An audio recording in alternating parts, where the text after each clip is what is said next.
445장 찬송입니다.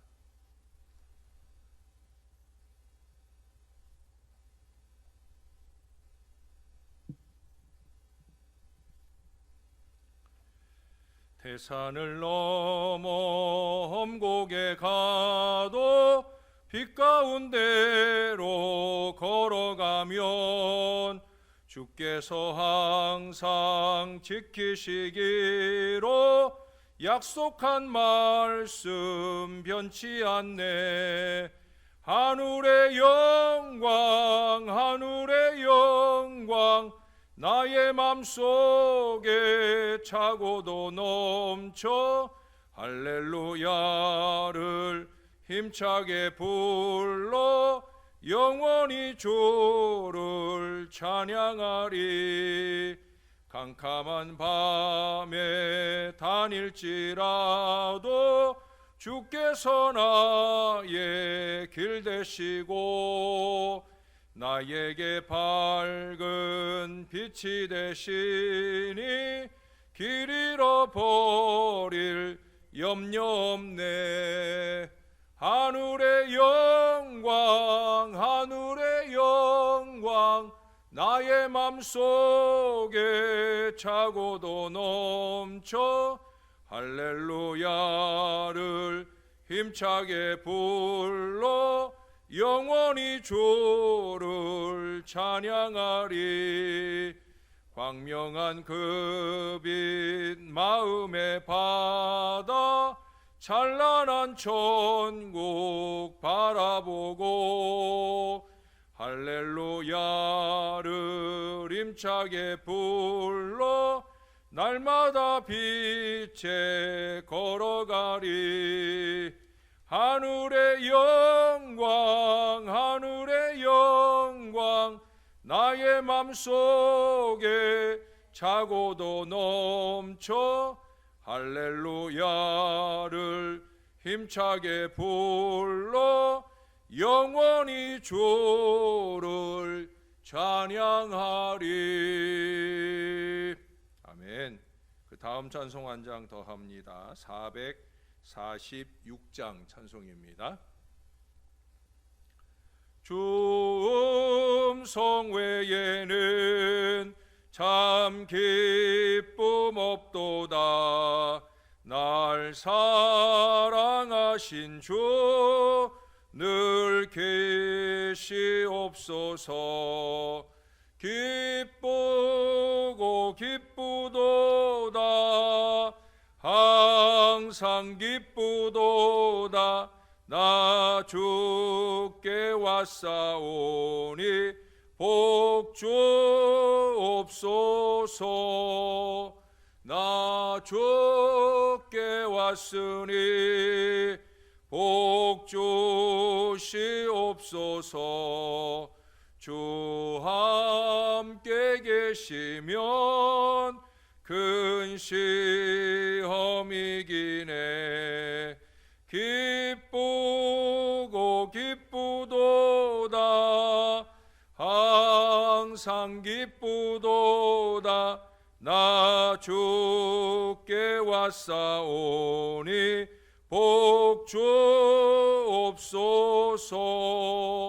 주 떠나가시면 내 생명 헛되네. 기쁘나 슬플 때 늘 계시옵소서. 기쁘고 기쁘도다 항상 기쁘도다. 나 주께 왔사오니 복 주옵소서.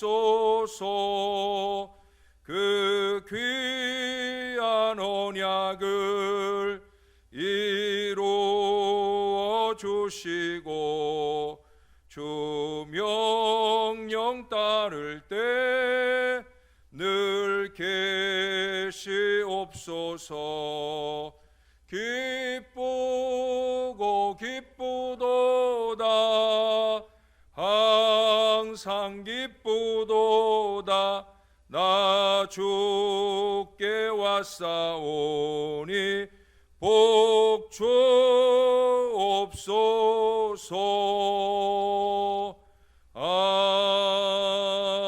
아멘. 기도합니다.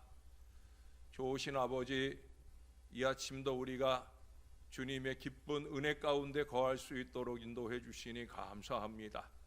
우리가 세상 그 어떤 곳보다 주님 품 안에 있음을 기쁘게 여기는 신앙 백성 되게 하시고, 좀 더 예수 믿은 주의 백성들답게 좀 더 신령하게, 좀 더 거룩하게, 조금 더 신앙적으로 제대로 잘 살아낼 믿음이 우리 모두 가운데 있게 하여 주옵소서.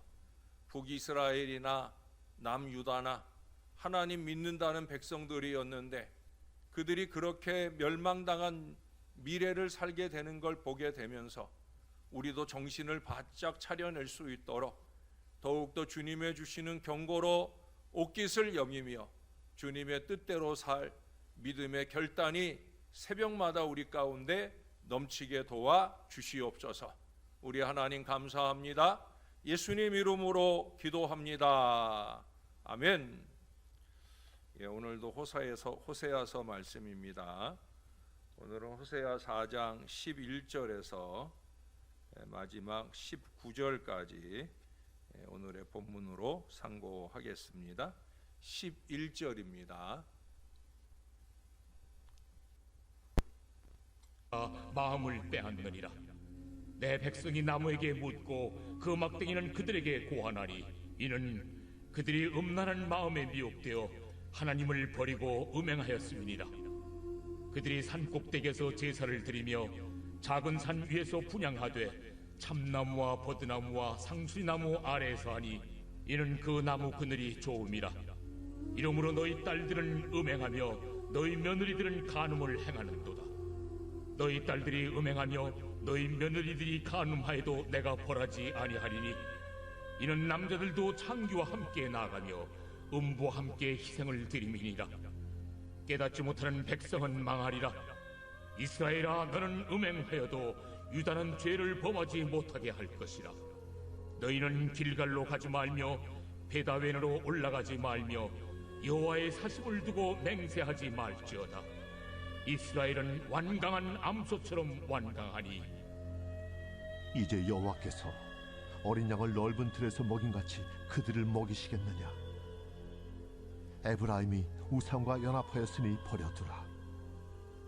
그들이 마시기를 다하고는 이어서 음행하였으며 그들은 부끄러운 일을 좋아하느니라.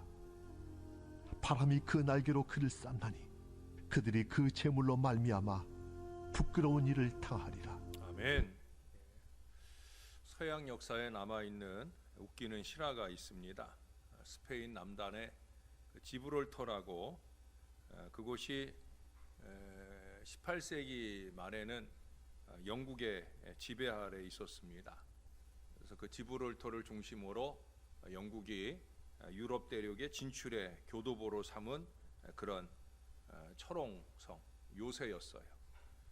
18세기 말 영국의 지배 아래에 있는 이곳을 스페인이 다시금 자기들의 영토로 또 요새로 회복하기 위해서 무려 4년 동안을 열심히 공격했지만 인명피해만 있을 뿐 난공불락이었습니다. 그때 스페인 여왕은 지브롤터 성에 스페인 깃발이 나부낄 때까지 이 전쟁을 멈추지 않겠다라고 억지 고집을 부리고 있었어요. 자기네들도 그렇고 또 영국군도 그렇고 많은 피해를 입고 쓰러지고 있는데도 불구하고 그 성에 스페인 깃발이 휘날리기까지 나는 절대 이 전쟁을 멈추지 않겠다라는 옹고집을 부리는 거예요. 근데 그때 이 소식을 들은 영국군 사령관이 어느 날 아침에 높은 성벽에서 그 여왕이 바라는 대로 스페인 국기를 한 1분 동안 열심히 이렇게 휘둘러 주었어요. 그랬더니 이 여왕이 스페인 군을 철수시켰고 전쟁이 끝났다고 합니다. 그 깃발을 한번 휘두르는 게 뭘 그리 중요해서 그 잘난 허영 때문에 그 많은 생명을 희생시켰단 말입니까? 허영이 이처럼 무서운 거예요. 그 허영이나 허울 때문에 어떤 때는 신앙도 별 의미가 없는 경우가 나타납니다. 신앙의 허울은 있어요. 제가 자주 표현하는 것처럼 신용이나 모양은 있어요. 근데 정말 하나님이 찾으시는 신앙은 없다는 거죠. 신앙이 있긴 한 게 맞는가라는 의심이 가기도 한다는 거예요. 여러분, 저와 여러분의 신앙에 진실을 담을 수 있어야 합니다. 오늘 본문에서는 다시 북이스라엘의 죄를 고발합니다. 전체에서 수없이 반복하여 강조되는 이스라엘의 죄는 행음 또는 음행이라고 표현된 죄예요.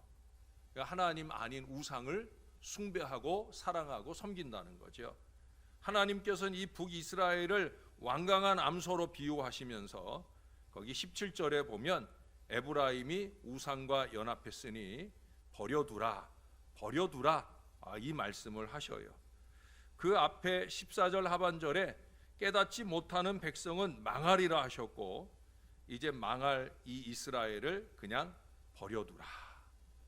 이는 이스라엘의 우상 숭배가 극에 달했다라는 것을 나타내는 말입니다.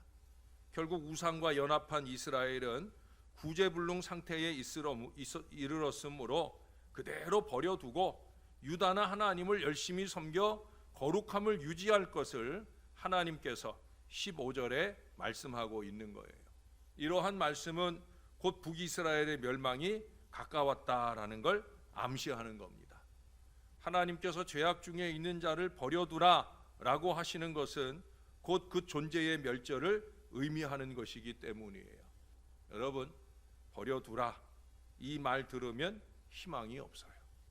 이렇게 돼서는 안 된다는 거예요. 야, 신경 쓰지 마. 그러거나 말거나 내버려둬. 이렇게 되면 이것은 큰 걱정이 아닐 수 없다는 거예요.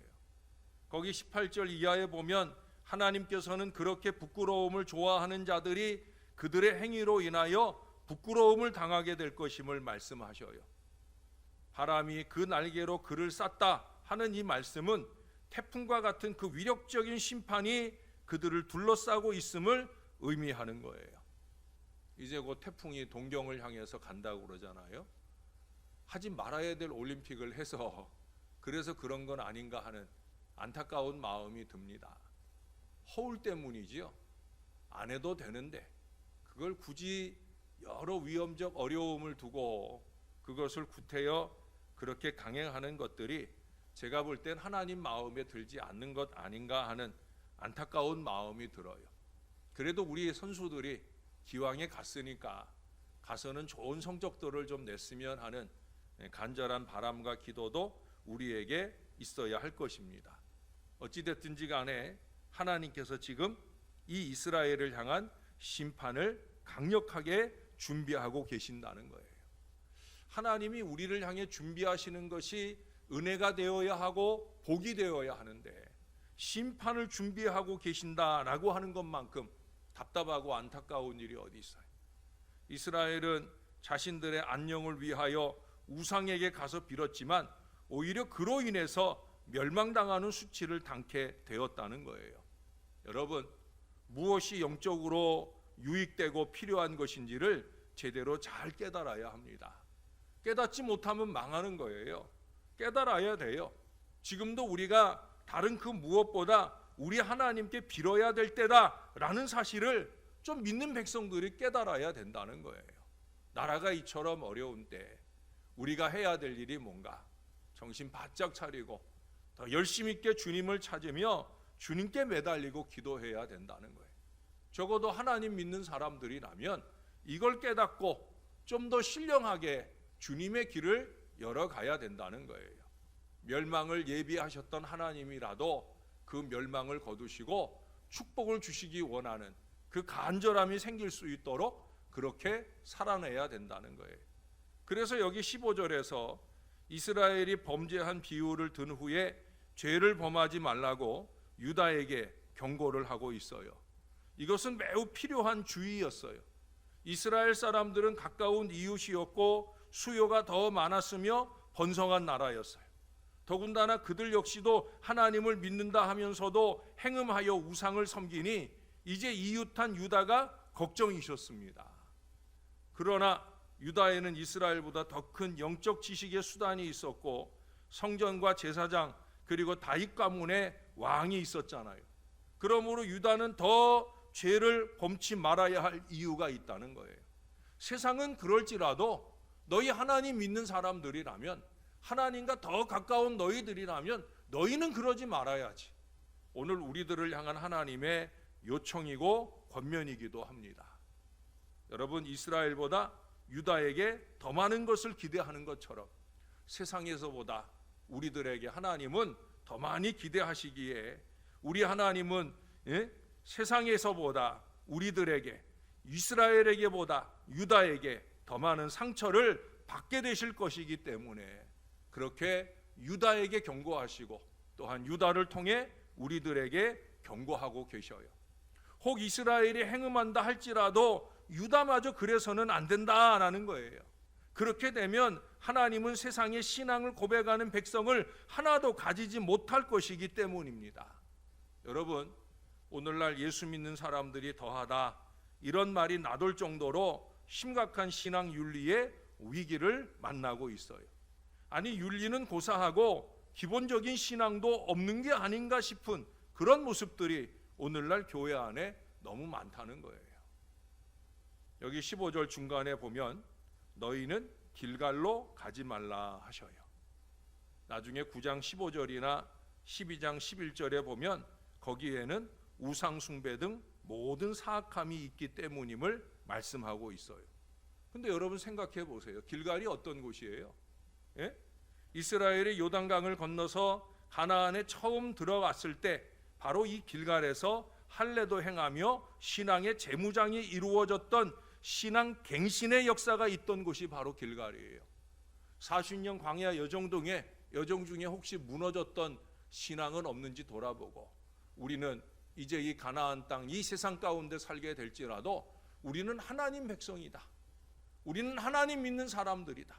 이 사실을 다시 한번 갱신하고 새롭게 했던 곳이 바로 이 길갈이란 말입니다. 그런데 이스라엘은 지금 거기에서 죄를 더하고 있다는 거예요.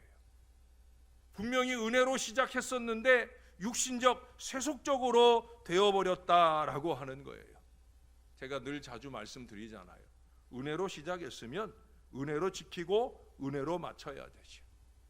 이게 제가 싫어하고 하나님은 더 싫어하는 거예요. 어떤 거? 은혜로 시작했는데 세상적으로 마치고 세속적으로 마치고, 여기 오늘 이 은혜로 시작한 길갈을 신앙 갱신의 은총의 자리를 은총의 자리가 아니라 멸망의 자리, 우상 숭배의 자리, 세상적인 자리로 만들어 가는 거, 이거 하나님이 제일 싫어하셔요. 사랑하는 여러분, 너무나 비신앙적인 것, 그렇게 되면 안 된다라고 하는 거예요. 그리고 동일한 이유 때문에 그들은 베델로 올라가지 말아야 했습니다. 이는 그 도시가 베델이라는 말이 의미하듯이 하나님의 집이 아니라, 오늘 베델이라고 안 하고 15절에는 뭐라고 그래요? 벳아웬이라고 하잖아요. 이게 원래는 베델을 가리키는 말인데 하나님의 집이라고 하는 뜻의 베델이 아니라 벳아웬, 벳아웬이라는 말은 뭐냐면 허영의 집이라는 거예요. 교회가 하나님의 집, 하나님을 신앙하는 집이어야 되는데 교회가 허영의 집이라는 거예요. 허울만 있는 거예요. 쉽게 얘기하면 십자가만 걸어놨지 교회가 아니라는 거예요. 예? 이 벳아웬이라고 하는 이 의미는 아주 중요한 의미예요. 북이스라엘은 이미 타락하여 구제불능이 되었다. 유다는 그들과 같이 우상 숭배의 죄에 빠지지 말아라. 그래서 길갈로 가지 말고 벳아웬으로 가지 마라. 사실은 베델로 가라, 하나님의 집으로 가라, 열심히 가라 해야 되는데 거기가 신앙도 없는 허울만 있는 곳이니까 차라리 가지 말아라 라고 말씀하고 있는 거예요. 이는 하나님께서 북이스라엘보다는 유다에 대해서 더 많은 관심과 사랑을 갖고 계심을 보여주는데, 그것은 유다가 하나님의 언약을 이어받았기 때문입니다.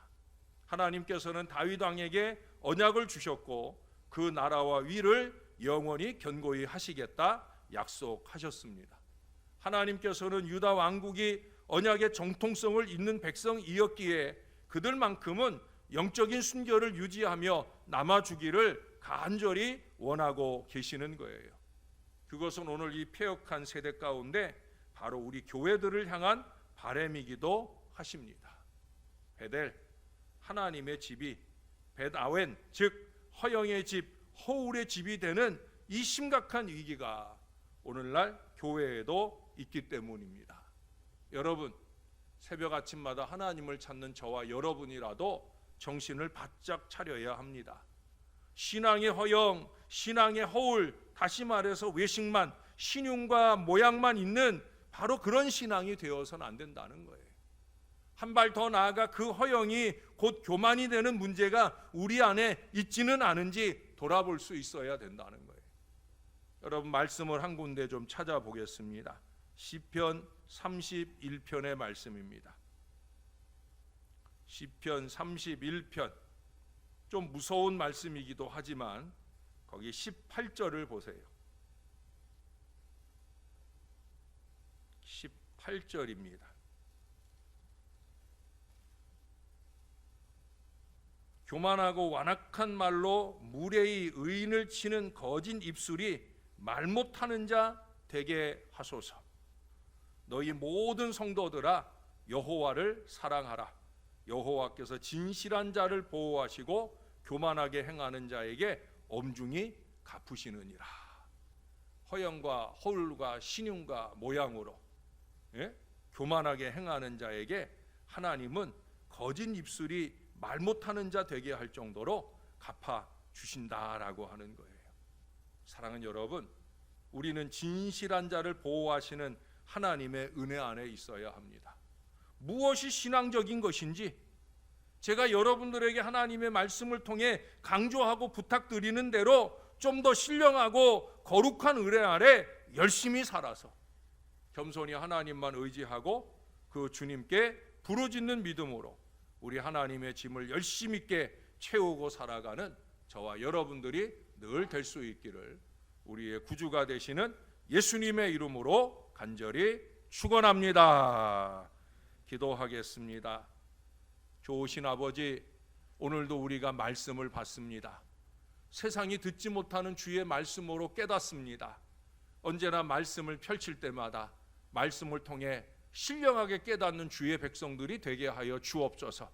믿지 않는 자들을 흉내내지 않도록, 믿음 없는 인생들을 흉내내지 않도록, 비본질 비신앙적인 것에 연연해하는 인생들을 따라가지 않도록 오늘 우리는 주님의 경고를 유다처럼 잘 귀 기울여 듣게 하여 주시옵소서.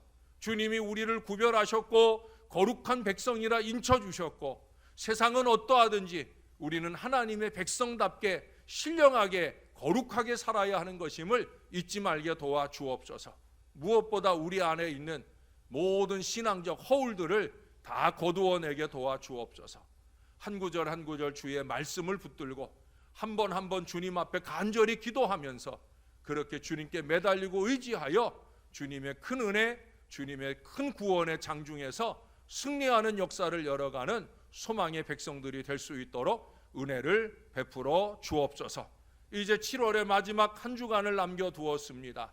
부족한 종들 위해 성령의 충만함을 주셔서 이 한 주간도 폭염과 코로나 속에서도 이열치열의 성령 충만을 통해 은혜로운 한 주간으로 잘 이기게 도와주시고 여전히 무더운 8월이지만 희망의 8월로 활짝 열리는 역사를 위해서 우리는 더욱더 신용뿐인 기도가 아니라 간절히 부르짖는 기도로 주님의 은혜를 구하는 하나님의 백성들 될 수 있게 역사해 주옵소서. 하나님이 세상 모든 것을 바라보아도 희망이 없는 때 우리 신월 제일교회의 새벽재단만큼은 신령한 주의 백성들로 통하여 항상 희망을 보시고 이 교회 때문에라도 하나님이 이 땅을 긍휼히 여겨주시는 놀라운 은혜가 나타나게 도와 주시옵소서. 다시금 백신 접종이 시작이 됩니다. 한 사람 한 사람 은혜로 능력으로 지켜주시고 안전한 가운데 잘 접종을 이루게 하셔서 이후에 항체도 잘 형성이 되게 하시고 항체를 형성한 주의 모든 자녀들이 안전하고 평안하게 지내도록 주님이 돌보아 주시옵소서. 언제나 우리에게는 하나님입니다. 하나님 붙들고 하나님 의지하며 승리하게 될 줄로 믿을 때 감사드리며 예수님의 이름으로 기도합니다. 아멘.